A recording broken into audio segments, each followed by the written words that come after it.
Comme toute œuvre, l'arrivée de ce nouveau-né dans le vaste programme des émissions a pour mission de se faire une touche particulière. Rendre vivant et redonner du souffle aux questions nationales qui constituent un repère pour les générations actuelles et à venir. Telle est la vocation profonde de leur mission à domicile.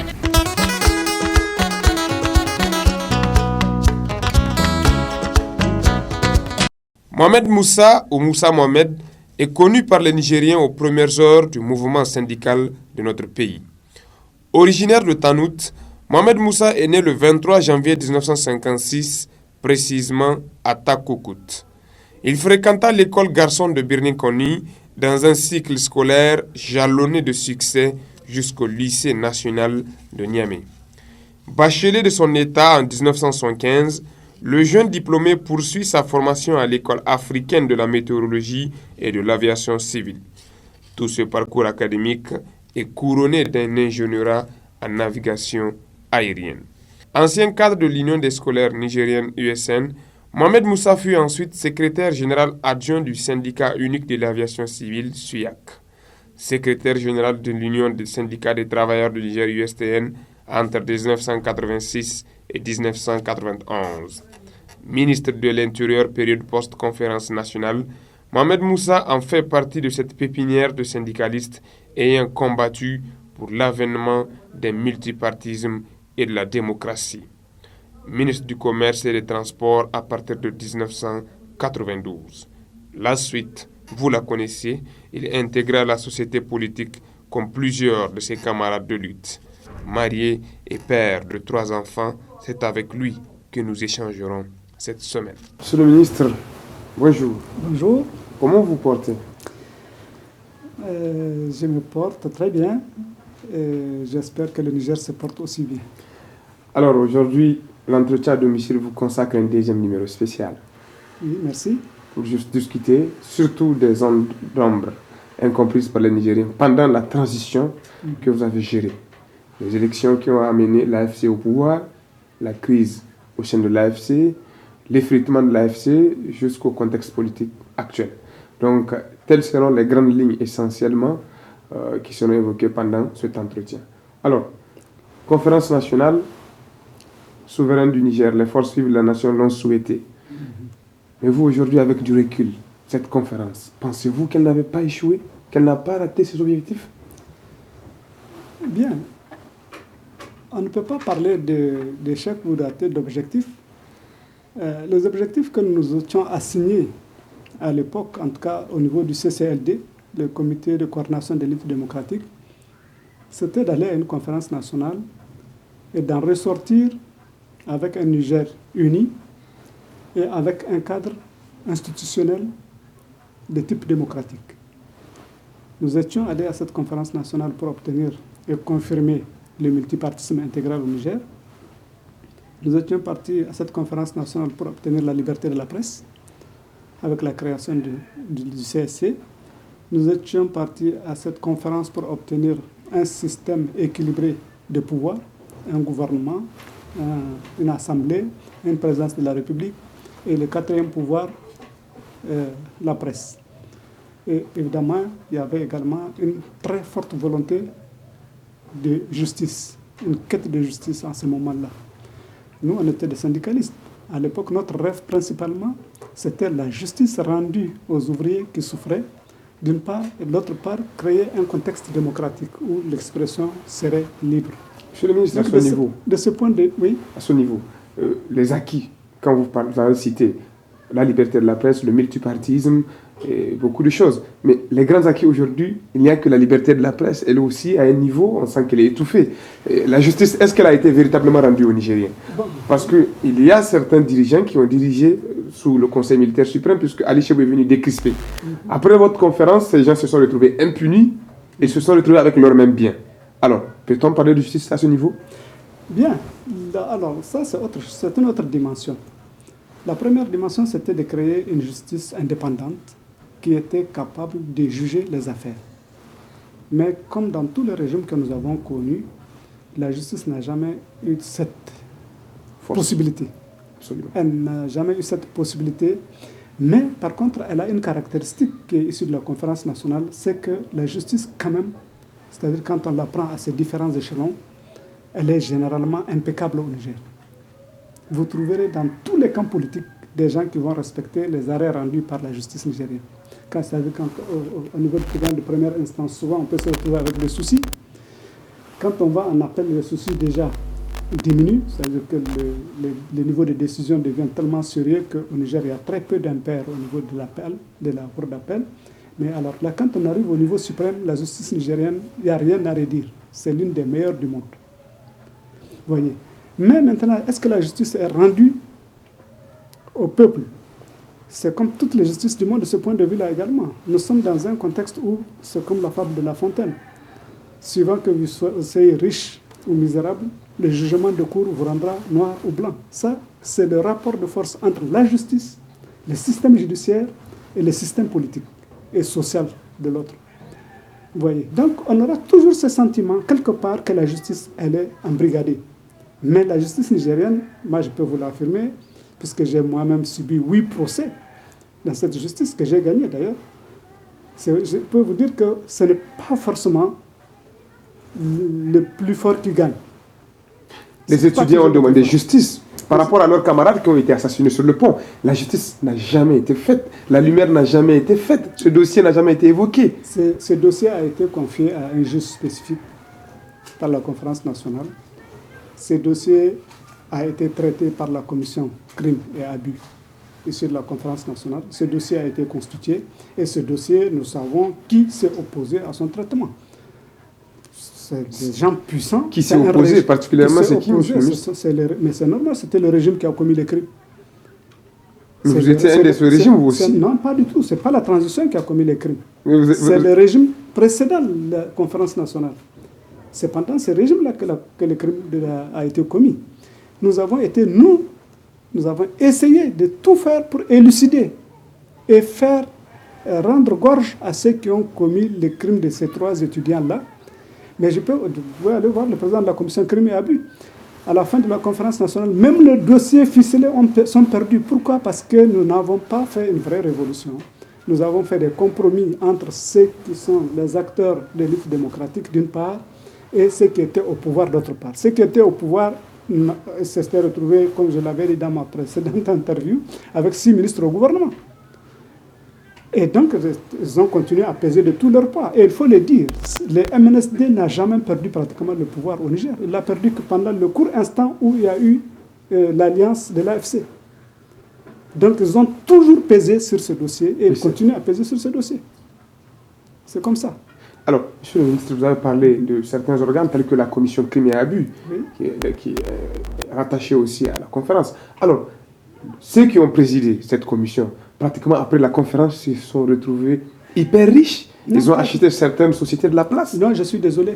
Vous ne le connaissez pas. Il n'y a que leur président, peut-être qu'aujourd'hui on peut dire qu'il est riche. Justement. Mais leur président était riche avant de donner à la Mais à la conférence nationale, il avait 0 franc, monsieur le ministre. Je suis désolé, donc vous ne le connaissez pas. On parle de Maman Abou. Absolument. Maman Abou était un informaticien depuis plus de 25 ans dans la plus grande banque du Niger. Il était très bien payé et je peux vous dire comment il s'est enrichi par la suite. C'est avant la conférence nationale qu'il a commencé le processus d'acquisition de l'imprimerie. Et il a gagné et il a eu l'imprimerie. Il a quitté la BEAO à l'époque pour se retrouver propriétaire de cette imprimerie. Et c'est comme ça qu'il est devenu milliardaire. Mais on ne peut pas dire que c'est quelqu'un qui a acquis sa richesse par l'État. Non. Donc on pense que ce poste-là a aidé à acheter l'imprimerie qui appartenait au Niger. Qu'ils étaient concurrents pour l'acquisition de cette imprimerie avant même le début de la conférence nationale. Il n'y était rien. D'ailleurs, il était à la conférence nationale en qualité d'observateur. Je dis bien en qualité d'observateur. Donc il ne s'est pas enrichi. Ensuite, son vice-président, vous pouvez les prendre un à un, aucun d'eux n'est un homme riche. Ousmane, le magistrat, qui a été par la suite ministre de l'Intérieur de l'AFC. Aujourd'hui, il est vivant. Personne ne peut traiter ce fonctionnaire modèle de quoi que ce soit. Il y a eu Katambe. Il est là. C'est un professeur de l'université. Est-ce qu'aujourd'hui, vous pouvez dire qu'il est milliardaire? Vous avez des journalistes. trois que je connais, ils sont, comme je les ai connus toujours, des familles respectables qui ne vivent que de leur travail. Monsieur le Donc ministre, je ne connais aucun membre de la commission crime et abus qui soit aujourd'hui quelqu'un qui ait pu... je ne connais pas. Et ceux qui ont géré la transition, et vous n'êtes pas hyper riche aujourd'hui. Non, je ne serai jamais riche parce que ce n'est pas la chose qui m'intéresse. Si je voulais être riche, j'allais quitter la fonction publique et aller devenir commerçant ou homme d'affaires. Je peux le faire, ou créer mon cabinet. Cheikh Ouamadou, le Premier ministre de la Transition, s'est retrouvé avec des sous après. Ce qu'il n'avait pas, bien qu'il était à Dakar, à la SECNA. Cheikh Ouamadou n'a jamais été pauvre. Nous avons eu la chance d'être des Nigériens dans des moments où le Niger avait très peu de cadres qui étaient des ingénieurs d'aviation civile. Ça ne court pas les rues. Cheikh n'a pas acquis sa richesse autrement que par son travail. C'est la même chose pour moi. Nous sommes des ingénieurs dans une entreprise qui paye bien et nous vivons de nos revenus normaux. Donc vous étiez bien payé par rapport aux Nigériens qui sont très mal payés. On était très bien payés. Moi, personnellement, j'ai contribué, parce que j'étais syndicaliste, j'ai contribué au système de rémunération du personnel de beaucoup d'entreprises, et en particulier de l'entreprise dans laquelle j'étais. Vous étiez à la SECNA, vous aussi, comme Cheikh alors? Oui, bien sûr. Moi, j'ai eu la chance, toute ma vie, j'ai travaillé dans l'aviation, comme M. Chefou d'ailleurs. Depuis qu'il est sorti, il a travaillé. Son premier poste, c'est représentant de la SECNA au Niger. Moi, par contre, j'ai gravi un certain nombre d'échelons. Et ici à Niamey, mon plus haut poste, c'était chef de service technique. Alors, monsieur le ministre, vous étiez... Donc, nous n'avons pas manqué de moyens. Et je peux vous assurer d'une chose, c'est que s'il y a un gouvernement qui a tenu au respect des biens publics, c'est le gouvernement de la transition. Parce qu'à l'époque, tenez-vous bien, les ministres n'avaient droit qu'à leur salaire indiciaire. Monsieur le ministre, qu'est-ce qui explique, en tout cas, le vide qu'il y avait crucial dans la caisse de l'État où la transition était incapable à un moment de gérer le salaire?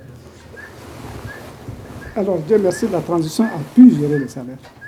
C'est après la transition. Effectivement, quand nous étions arrivés, le Niger avait beaucoup de problèmes avec ses partenaires techniques et financiers. Parce que le Niger avait été perturbé pendant quand même presque 2 années avant qu'on en arrive à la conférence nationale. Et donc, on avait des difficultés. C'est la période du PAS, programme d'ajustement structurel. Il y avait des drames tels que la disparition de la BDRN, la disparition de la Sonara. Pratiquement, le Niger était en désarroi total. Vous imaginez, ce sont les 2 piliers essentiels de l'économie nigérienne qui ont disparu tout d'un coup. Le système financier était principalement, qui touchait la majorité des Nigériens, en tout cas, était principal la BDRN. Et le monde rural nigérien basait toute sa politique d'importation ou d'exportation de matières agricoles que sur la Sonara. Et la Banque mondiale s'est permis, avec le FMI, de faire disparaître ces 2 institutions parce qu'on avait des gouvernements faibles à ce moment-là qui ont accepté les décisions que leur ont imposées justement les partenaires techniques et financiers. Mais lorsque nous étions arrivés, on avait des difficultés. Effectivement, mais nous avons très vite trouvé des partenaires qui ont accepté de travailler avec nous. Même la Banque mondiale et le FMI ont accepté de reprendre la coopération avec le Niger pendant la transition démocratique. Et je sais que vous allez me poser la question. Également, nous avons trouvé d'autres ressources qui sont venues en particulier de Taïwan, qui sont venues d'un peu partout, en tout cas le club de Paris et le club de Londres. Quel souvenir aujourd'hui de ce slogan Taïwan ou le chaos? Taïwan ou le chaos, c'est un slogan d'un journaliste. C'est vraiment une déformation historique. Ce n'est pas le ministre Bazoum qui a dit que c'est Taïwan ou le chaos. C'est le journaliste qui a posé la question. Alors c'est Taïwan ou le chaos.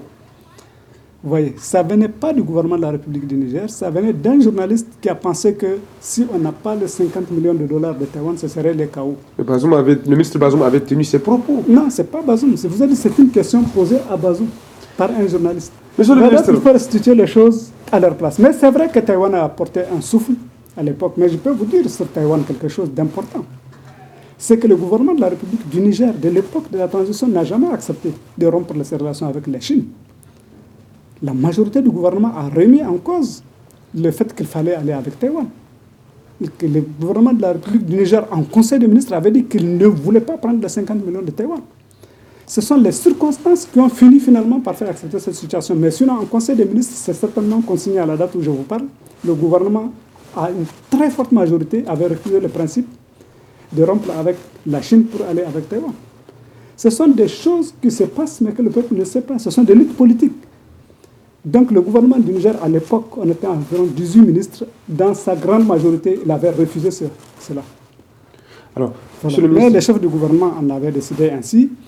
Et malgré les désaccords au niveau du Conseil des ministres, on était sur le point de trouver un consensus quand le Parlement de l'époque s'en était mêlé pour dire qu'il fallait chasser le chef du gouvernement.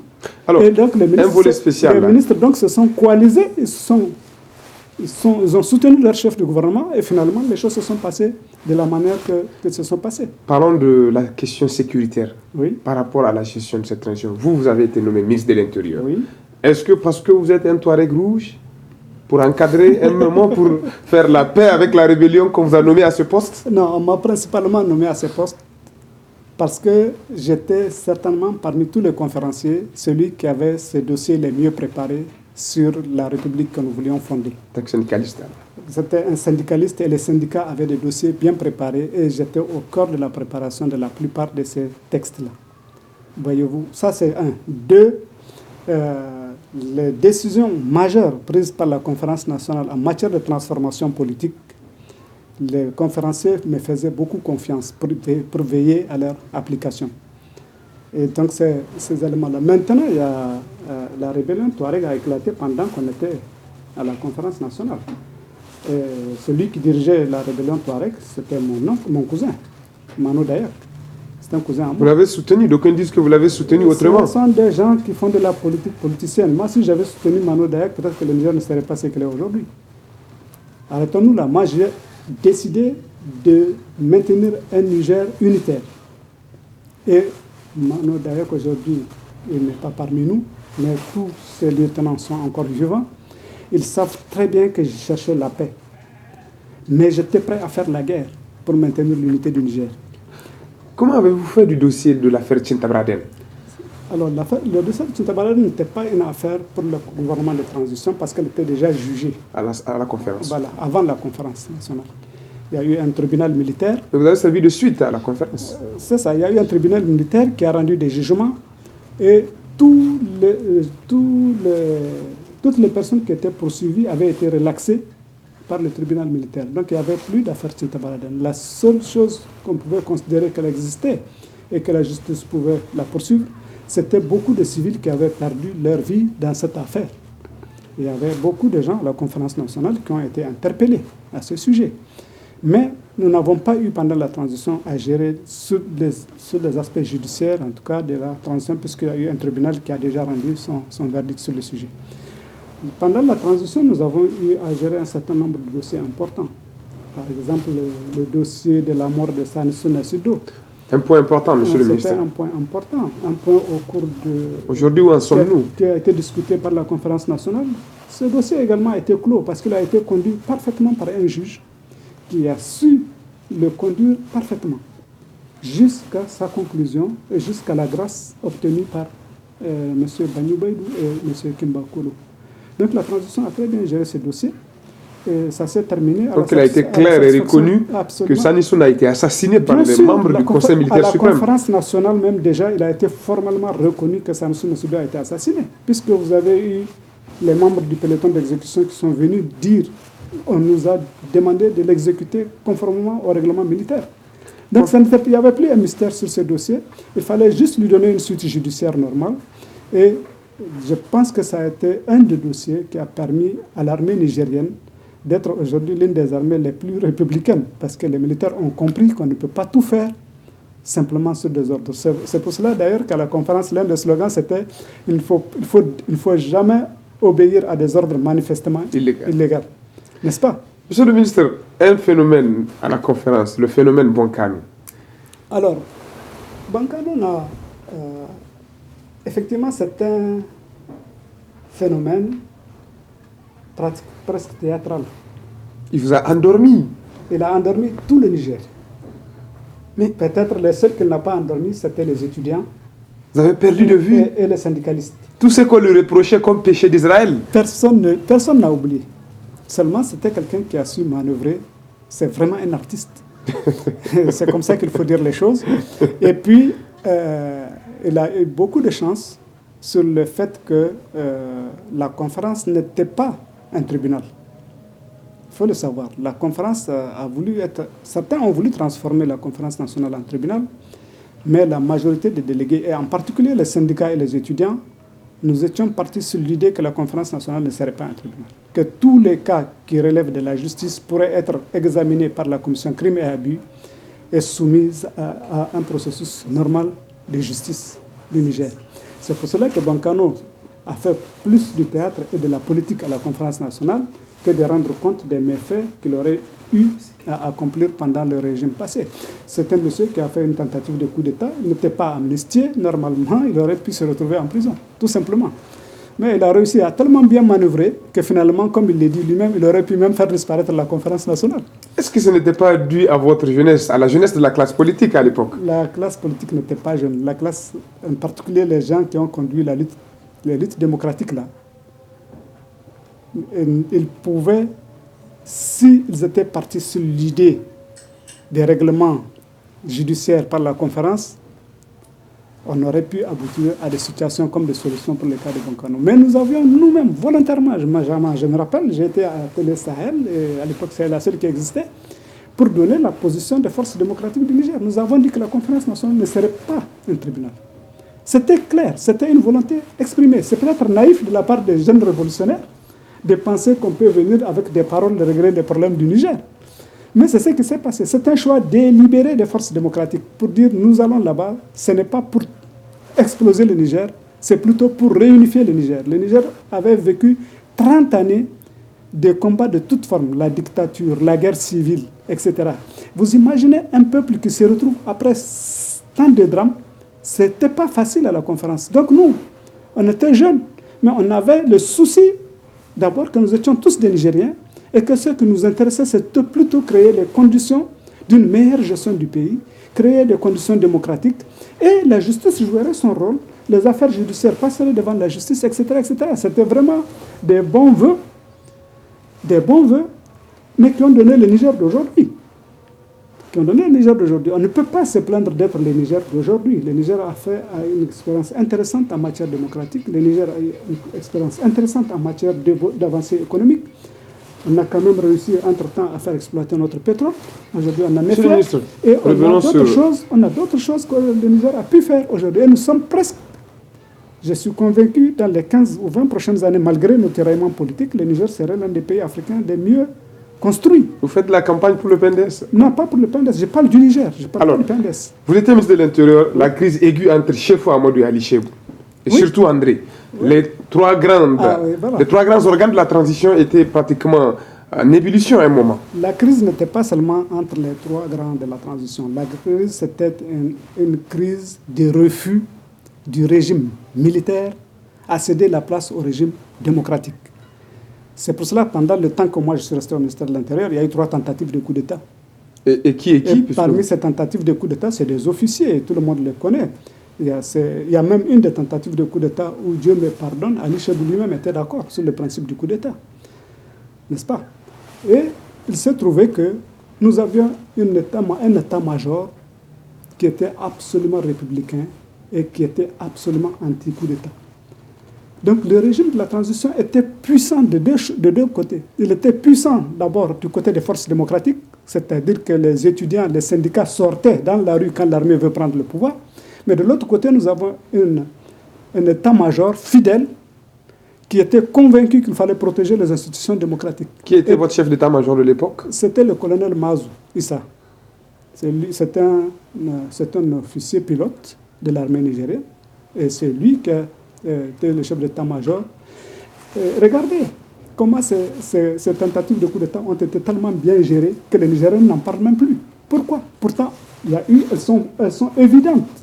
Tout Niamey les a vues. Il y en a même qui sont allés jusqu'à la télévision prendre les micros, parler. Qui était cet officier qui était à la télévision? C'est un certain Gourou, commandant à l'époque. Et pourtant, vous n'avez jamais entendu de procès. Vous n'avez jamais entendu de poursuites engagées contre ces militaires. On avait à l'époque souverainement décidé, grâce à la sagesse des chefs et même d'un certain nombre d'expériences de démocratie que nous avions examinées, nous avions décidé de traiter ces affaires-là militairement. On a appliqué à tous ces officiers-là pendant les 3 tentatives que les principes de la discipline militaire. Chef Fou, à un moment, était en cachette. Chef Fou, à un moment, était menacé. Il est resté 3 jours à Maradi. Comme vous le savez, c'était volontairement que le gouvernement l'a mis à Maradi pour être sûr qu'il est protégé avec l'appui de l'armée nigérienne, comme je vous ai dit. Et il ne s'est rien passé. Les gens ont fait beaucoup de bruit, ils ont tiré en l'air, ils ont tiré dans les rues de Niamey, mais à aucun moment ils n'ont menacé le régime. Ceux qui sont partis à la télé et à la télévision, quand ils ont fini leur discours, l'armée les a pris comme des poussins. Et on les a amenés, les enfermés dans des geôles militaires. Et l'armée les a traités disciplinairement. Nous avions décidé à l'époque de ne pas prêter le flanc, n'est-ce pas, de dire que parce qu'un militaire a fait une tentative de coup d'État, il fallait faire comme les procès qu'on connaît en Guinée et autres. Moi, personnellement, je suis un fanatique de Sékou Touré. Et je sais que Sékou Touré était la bête noire du monde entier. Pourquoi? Parce que tout simplement, on l'accusait d'avoir tué trop de monde dans des tentatives de coup d'État. Donc moi, je ne voulais absolument pas faire du tort à quelqu'un parce qu'il voulait faire un coup d'État. Je voulais simplement admettre que s'il est plus fort, il réussit. Mais s'il est moins fort que notre état-major et notre direction politique, on lui montre qu'on est plus fort que lui. Et c'est ce que nous avions fait. Et ça a évité des procès, ça a évité beaucoup de drames. Pendant la transition démocratique, même quand j'ai quitté le ministère de l'Intérieur, il y a eu des tentatives. Avec Rabi Douda comme ministre de l'Intérieur, vous pouvez aller l'interroger. Nous n'avons jamais accordé une importance à des gens perdus, à des gens manipulés, parce qu'à l'époque, on était fort du soutien des forces démocratiques. Imaginez des étudiants qui viennent occuper la place de la concertation parce que le gouvernement était menacé. Imaginez la centrale syndicale qui mobilisait tous les travailleurs parce que le gouvernement était menacé de coup d'État. Est-ce qu'aujourd'hui ça peut se faire? Alors, vous voyez, donc à l'époque, il y avait un mouvement populaire qui était fort, qui aspirait à la démocratie parce qu'ils avaient vécu 15 années de dictature. Heureusement d'ailleurs qu'il y a eu la décrispation d'Ali Chebou, parce qu'autrement ça aurait pu être violent. Aujourd'hui, l'histoire est en train d'escamoter la personne de Ali Chebou. L'histoire est en train de le mettre en marge. Oui. Non. La question démocratique. C'est certainement... Ali Chebou, c'est lui qui a amené la démocratie. C'est quand même un officier qui a accepté de débattre avec les civils et de leur remettre le pouvoir. Oui, je peux le dire parce que moi, personnellement, j'ai participé à toutes les rencontres avec Ali Chebou. À certains moments, je me demandais même s'il n'était pas plus démocrate que moi. Qu'est-ce que vous retenez de cet homme aujourd'hui? C'est l'homme, l'un des plus grands sages du Niger. C'est l'un des plus grands sages. Ça, je peux vous le dire. Je l'ai vu mettre un chef d'état-major au garde-vous parce que justement, en tant que chef d'état-major, on s'en prenait à la conférence nationale. J'ai vu Ali Chebou mettre tout son gouvernement de côté pour prendre seul la décision de dire « Je veux que la conférence se tienne et je soutiens la résolution de cette conférence. » Ali Chebou, c'est certainement l'un des hommes les plus sages que le Niger a eu dans ce pays, parce que sinon il y aurait eu beaucoup plus de drames. Vous savez, les Nigériens ils peuvent être violents. La violence ne fait pas peur à un Nigérien. Ali Chebou, grâce peut-être, en tout cas, à beaucoup d'événements, il s'est comporté vraiment comme un digne fils de ce pays-là. Moi, j'ai eu la chance, pendant les marches démocratiques que nous faisons après la mort des étudiants, j'ai été partie de toutes les délégations que l'on rencontrait. Au point que d'ailleurs, au moment où il voulait mettre la commission préparatoire de la conférence nationale, il m'avait choisi pour être le vice-président d'Abdraman Seydou, pour préparer la conférence. Et j'étais parti dire, je ne peux pas accepter. Parce que la conférence nationale, telle que nous la voulons, il faut que ce soit les acteurs eux-mêmes qui choisissent. Les acteurs qui vont la diriger. Et ce n'est pas par hasard si par la suite les forces démocratiques m'ont choisi justement pour être vice-président du doyen d'âge de la conférence. Vous voyez? Donc Ali a évité au Niger des drames considérables. Parce que la marche des étudiants a eu déjà 3 mois. Nous avons marché depuis le 16 février, nous avons organisé l'une des plus grandes marches que le Niger a connues, jusqu'à la date d'aujourd'hui. Il n'y a pas eu une mouche tuée. Nous avons fait des marches et des meetings dans cette ville de Niamey comme ce n'est pas possible, à Maradi, Zender, partout. Jamais Ali Chebou n'a dit d'intervenir de manière violente sur les participants. Et je me rappelle la marche du 16 février, quand on a déployé l'armée. Il a suffi que je discute avec les officiers et qu'on leur dise qu'on va aller voir le président Ali Chebou parce que vous allez créer des drames. Il y avait plus de 100 000 personnes si des militaires arrivent alors que les gens ont encore le corps chaud après la mort de ces étudiants-là, ça allait encore faire des drames. Ali Chebou a dit de retirer toute armée à côté des participants. Un autre président ne l'aurait pas fait et il y aurait eu des bagarres, il y aurait eu encore des morts. Alors, donc moi je considère que si la conférence a réussi quelque part, c'est grâce à son engagement, à l'engagement d'Ali Chebou. Monsieur le ministre, parlons des élections qui ont amené le président Ousmane au pouvoir. Oui. Vous avez été en partie responsable de absolument. l'organisation de ces élections. Oui. D'aucuns disent qu'il était issu de la société civile via un parti politique, la Convention démocratique et sociale CDS Rahama, et que le MNSD avait gagné les élections. Non, ça, mais comme c'était un parti né du Conseil militaire suprême, de la société de développement, il fallait propulser un autre. Écoutez, aucun historien ou aucun homme sérieux au Niger ne peut dire que Maman Ousmane n'a pas gagné les élections démocratiques. Il y a eu des forces, il y a eu des actions politiques. Nous avons préparé la conférence nationale et nous avons préparé par la suite les élections démocratiques.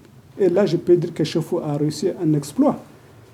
Parce que c'était lui le chef du gouvernement. Il a réussi à faire des élections pour la première fois en Afrique. Parce qu'il est de CDS à l'époque aussi. Non, donc il avait soutenu Ousmane. Il a soutenu Ousmane, mais pas de la manière dont vous pensez. C'est-à-dire en utilisant l'État, non.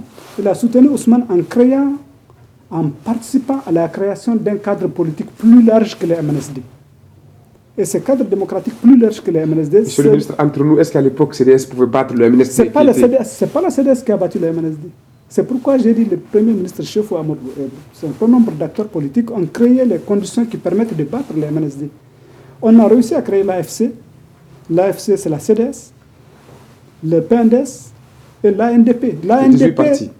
18 autres partis. Mais c'est surtout ces trois. Ces trois partis ont une base sociologique, même aujourd'hui, plus grande que celle du MNSD. Jumelée. Même aujourd'hui, jumelée. Vous voyez, la CDS avait été en tête des élections à Zender, à Maradi, et a été très bien placée à Tawa, et était très bien placée même à Niamey. Ça, c'est la CDS de l'époque. Le PNDS Tarea, il était très bien placé, tout le monde le sait. À Agadez, il était très bien placé à Tawa. À l'époque, c'était Tawa seulement, monsieur Alors, le ministre. non, Agadez et Tawa. Même à l'époque, le PNDS était très bien placé à Agadez. Et puis, de l'autre côté, vous venez ajouter le colonel Adamou Mounijarmo qui a apporté pratiquement tout Dosso. Comment quelqu'un peut battre? C'est vrai que le MNSD avait l'avantage d'être un vieux parti, d'être implanté dans tous les territoires. Mais ces trois forces réunies-là, le MNSD ne pourrait jamais les battre. Et c'est ça là qui est l'œuvre de Chefou, et c'est ça qui est l'œuvre de la transition, et c'est ça qui est l'œuvre des acteurs démocratiques de l'époque. Il fallait faire organiser démocratiquement les élections, et il fallait battre les MNSD démocratiquement. Mais ils étaient dans le même gouvernement. D'aucuns disent que l'échec de l'AFC est né du fait qu'il n'avait pas gagné les élections. Pas vrai. Et que chemin faisant, l'AFC s'est éclaté. Les élections se sont déroulées de la manière la plus démocratique possible. D'abord, même si on veut tricher, on n'en a pas eu le temps. On a voté, on a donné les résultats le même jour. Le climat politique s'est envenimé. Qui a volé? Personne n'a volé. Quelques manœuvres qu'on peut faire dans des bureaux de vote parce qu'on peut acheter le président pour l'écrire, ça existera toujours au Niger. Mais je peux vous assurer que s'il y a une victoire qui est la plus évidente, c'est celle de Maman Ousmane. Elle était incontestable et même d'ailleurs, elle n'a pas été contestée. Le MNSD n'a jamais contesté l'élection de Maman Ousmane. Jamais. C'est après que des acteurs viennent raconter des histoires pour dire que Maman Ousmane, on a triché pour le faire élire. On n'a pas triché pour faire élire Maman Ousmane. Il a été élu démocratiquement grâce à la mobilisation d'abord des acteurs politiques qui étaient à l'époque puissants.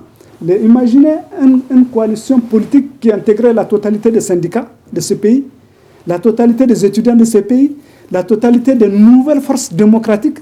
Mais quand même, le MNSD, c'est grâce à sa puissance et à sa richesse, parce qu'à l'époque, ils étaient les seuls aux affaires, que peut-être même il a résisté très bien.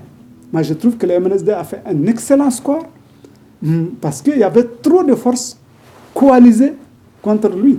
Par la suite, avec du recul aujourd'hui. Avec du recul. Aujourd'hui, avec du recul. Avec du recul, ceux qui peuvent s'estimer les plus lésés, ce sont les vraies forces démocratiques de l'époque originale. C'est les étudiants, c'est les syndicats. Parce que finalement, très vite, on a compris que les partis politiques agissent essentiellement dans leurs intérêts et que d'ailleurs, ça les arrangeait même de retourner dans un régime de type autocratique. Si la démocratie nigérienne a existé et continue à exister, c'est grâce à la société civile. D'ailleurs, aujourd'hui, ça se voit. Les acteurs de la société civile sont beaucoup plus critiques que même les politiciens par rapport à la marche démocratique du pays. Monsieur le ministre, 2011, le président Issoufou a été élu président de la République. Oui. Alliance, désalliance, mésalliance. Oui. Hama Amadou s'est allié à travers son parti, le Modène Infa Lumana. Chemin faisant, il y a eu le divorce entre les deux grands partis. Oui. Issoufou a tenté de faire un gouvernement d'union nationale qui a avorté, puisque les grands partis de l'opposition disent niet, pour d'autres raisons que moi j'ignore personnellement. Ils sont les seuls à pouvoir expliquer leurs raisons. Alors, les Albadi Abouba sont partis dans le gouvernement en tant que secrétaire général du MNSD Nassara. Omar Hamidou Tchana, Salah Hadi, tous sont partis. Aujourd'hui, le procès à Lumana est clair. Ils sont tous exclus. Lumana s'en est sorti. La dissidence est morte à Lumana. Mais le MNSD aujourd'hui connaît, en tout cas, une étape très très difficile de son histoire. Deux congrès parallèles. Oui, ça c'est vraiment un drame de la démocratie nigérienne. On peut considérer ça comme ça. Issoufou Mahamadou a été très correctement élu. Il y a eu des bonnes alliances au moment opportun, et cette alliance l'a porté au pouvoir avec un... Le Niger a repris le souffle. Le Niger avait repris du souffle. C'est sans oublier les volontés individuelles des hommes politiques. Est-ce qu'à ce niveau, ce ne sont pas les mêmes acteurs de l'AFC qui se sont retrouvés? Non, non. C'est le même décor. Non, non, ce n'est pas du tout le même décor, parce que Hamma, donc Lumana, était celui contre lequel luttaient les forces démocratiques. Donc c'est une partie, si vous voulez, mais il était Premier ministre de l'AFC, du parti État de l'époque, qui s'est rallié à Mahamadou Issoufou. L'allié principal de Mahamadou Issoufou. Un problème d'idéologie entre des ultralibéraux. La question idéologique ne se pose pas au parti aujourd'hui. D'accord. Ils s'allient suivant leurs intérêts. Ça, mettons-nous d'accord là-dessus. Vous ne trouverez aucun intellectuel nigérien qui peut prétendre le contraire. L'idéologie politique n'existe plus. L'idéologie politique n'est pas à la base des alliances. Ça, c'est évident, monsieur. Ça, c'est évident pour tout le monde. Je pense qu'il ne faut pas tromper la jeunesse. Les gens s'allient suivant les intérêts du moment. C'est comme ça que ça s'est passé, parce qu'on a eu toutes les formes d'alliance. On a eu des socialistes avec des libéraux. Le mariage entre Lumana et PNDS peut être un concubinage. Par exemple, non, il ne faut pas qualifier les choses de cette manière-là. Il faut simplement conclure qu'il se trouvait une conjoncture politique qui a fait que, entre PNDS et Lumana, la jonction a pu être faite. Mais ce n'est absolument pas une jonction de type idéologique, et ce n'est même pas une jonction de type rapprochement de perception de l'État. C'était la conjoncture générale qui a fait que Lumana est venu avec le PNDS, et donc le PNDS a pu parvenir au pouvoir. Tout le monde sait qu'autrement, la base sociologique du PNDS n'était pas encore à un niveau suffisant pour accéder au pouvoir. C'est parce qu'elle a pris une masse importante des forces, je dirais, conservatrices. Parce que quand je dis forces conservatrices, je pense à ceux qui sont toujours dans l'optique que l'État du Niger n'est là que pour servir les autres. Ce ne sont jamais des gens qui sont dans la logique de concevoir eux-mêmes le Niger. Vous voyez, mais même le Lumana. Lumana, au moment de sa formation, Hamma a recruté beaucoup de jeunes qui ont apporté une force différente. À Lumana, aujourd'hui, vous avez des gens particulièrement progressistes. Moi, je les connais. Vous voyez. Mais par contre, les MNSD, ils sont restés toujours enfermés, si vous voulez, parce que c'est l'effet de l'âge. Ils sont toujours enfermés avec des cadres qui ont vécu des régimes démocratiques où la pensée était unique. Donc aujourd'hui, même aujourd'hui, ils perçoivent l'État comme ça. Ils pensent que l'État continue à fonctionner comme ils le percevaient à ce moment-là. C'est un procès d'intention, ça. Mais ce n'est pas un procès d'intention, c'est ce que je vis. Je suis témoin, je suis là au pays. Je regarde ce qui se passe et j'analyse. Alors, vous dites quelle lecture faites-vous de ces deux congrès parallèles? Alors, par contre, moi... Ça, j'interroge le syndicaliste Mohamed Moussa. Oui, alors là, mon opinion est très claire. Je considère que la pagaille actuelle, c'est l'effet des hommes politiques. Et je considère que c'est absolument inadmissible d'accepter que l'État soit foulé au pied de cette manière-là. On ne peut pas laisser les gens, au fil de leurs intérêts, n'est-ce pas, créer, tuer ou se confronter dans des partis politiques. Aujourd'hui, si l'association des partis est libre, pourquoi s'accrocher comme ça, se quereller des aînés, comme je dis, des personnes importantes aujourd'hui qui sont en train de se vilipender? Qu'est-ce qui en vaut la peine? Si ça dépendait de moi, il n'y aurait jamais eu 2 congrès du MNSD. Mais si Al-Badi refusait... Al-Badi n'a qu'à aller créer son parti. C'est tout. Pourquoi ça a créé son parti? Est-ce qu'aujourd'hui ça pose des problèmes à quelqu'un? Non. Si vous êtes sûr que vous représentez une force, que vous avez un peuple derrière vous, pourquoi vous accrochez à un symbole? Vous créez de nouveaux symboles. C'est tout. Donc moi je considère que tous ces hommes-là qui ont perturbé l'environnement politique et même social du Niger pendant ces 2 années-là, ce sont des gens qui méritent d'être mis à la retraite politique. Parce qu'il n'y avait aucune raison à cela. Vous n'êtes pas d'accord, séparez-vous, tout simplement. On a eu des sages qui l'ont fait. Quand Chef n'était pas d'accord avec Maman Ousmane, il a créé RSD, ça a fait des problèmes. Okay. Quand Sanoussi Jakou, vice-président, n'était pas d'accord, il n'a pas créé son parti. Est-ce que ça a causé des problèmes? Donc aujourd'hui, l'État du Niger doit encourager ces acteurs-là, s'ils ne s'entendent pas, qu'ils se séparent, qu'ils créent leur formation politique et qu'ils agissent en toute liberté puisque nous avons autorisé le multipartisme intégral. Je considère que donc ce sont des acteurs qui sont du désordre, non seulement au niveau de la République du Niger en tant qu'État et tout, mais également dans la société nigérienne. On ne peut pas tolérer ça. Moi, je ne sais pas, peut-être que j'ai des relents parfois d'États différents, mais je n'aurais pas permis cela.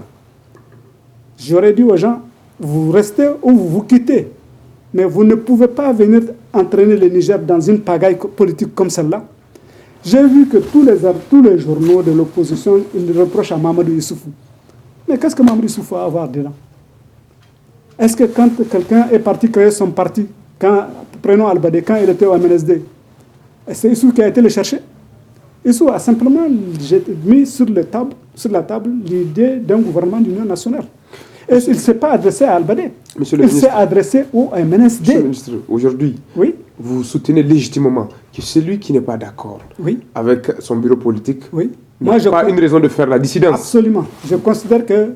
La dissidence n'a pas sa raison d'être. À partir du moment où des hommes politiques importants ne sont pas d'accord entre eux, ils doivent épargner au Niger la pagaille. Absolument. Ils doivent se séparer. Moi, j'étais très fier l'autre jour quand j'ai vu ça, là, personne ne s'attendait. Il a créé son parti. Aujourd'hui, quelqu'un parle de problème? Personne. Alors, donc, aussi bien M. Seyni Oumar, c'est très bien que le président du MNSD, il est très bien implanté. Pourquoi aller dans des bagarres comme ça avec d'autres personnes? Monsieur le ministre, aujourd'hui, vous êtes acteur politique au sein du PNDS-Taraya. Oui. D'aucuns disent que la dernière fois, vous étiez parti avec pour la mouvance pour faire la campagne au président. Oui. Ça veut dire que vous êtes politiquement investi au PNDS maintenant. Oui, absolument. Et c'est officiel? Non, c'est officiel. Je suis même membre du bureau politique du PNDS. Et les rumeurs font état de la ville que vous serez promu ministre dans le prochain gouvernement. Pourquoi? Moi, je suis le seul Nigérien qui ne demande pas à être ministre. Je ne demande à être rien. Je suis capable de m'assumer tel quel. J'ai fait un métier excellent. Ça me suffit. On peut me mettre au service du Niger où on veut. Même planton. Je serai un excellent planton. Mais je n'ai jamais demandé à être ministre.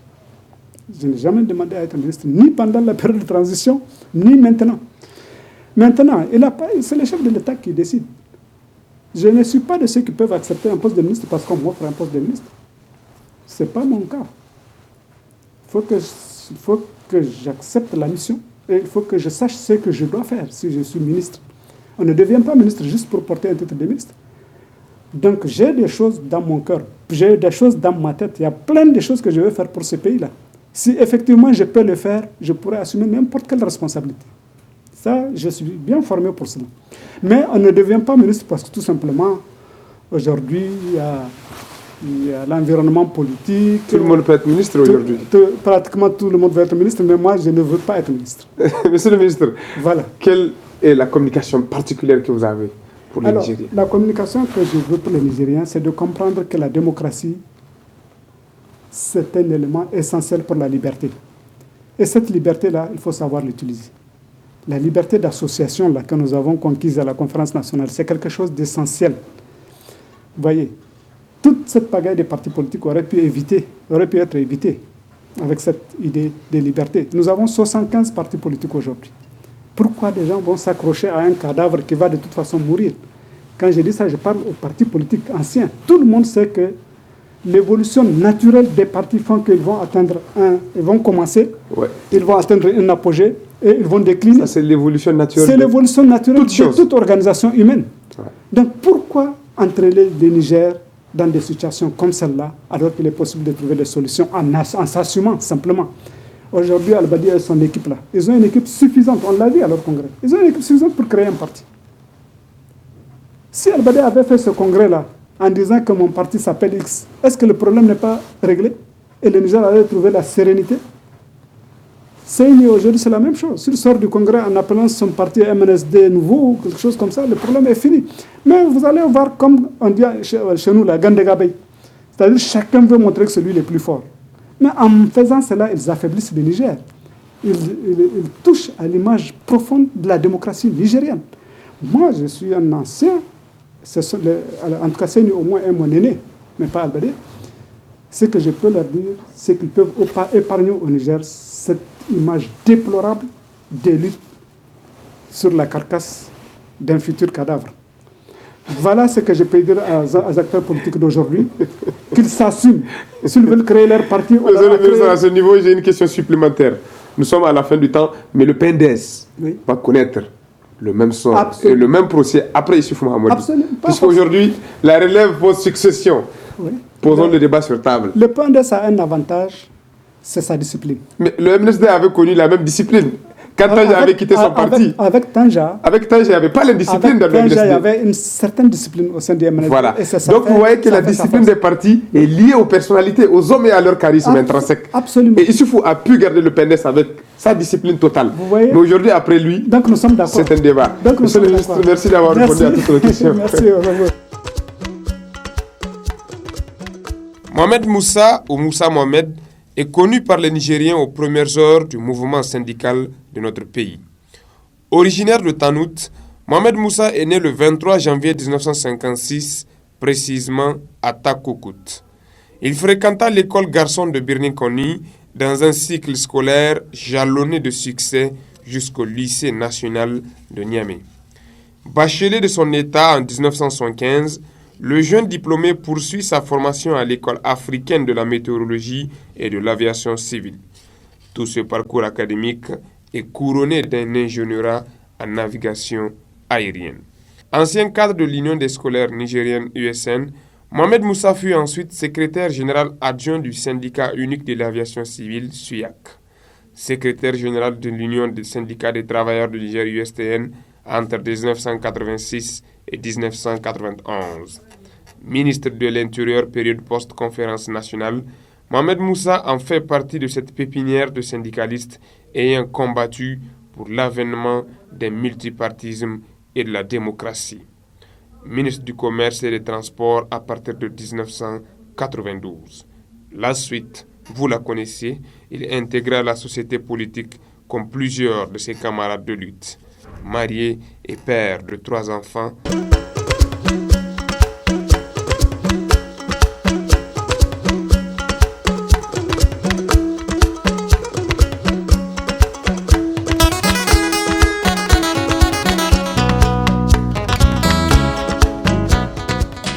Comme toute œuvre, l'arrivée de ce nouveau-né dans le vaste programme des émissions a pour mission de se faire une touche particulière.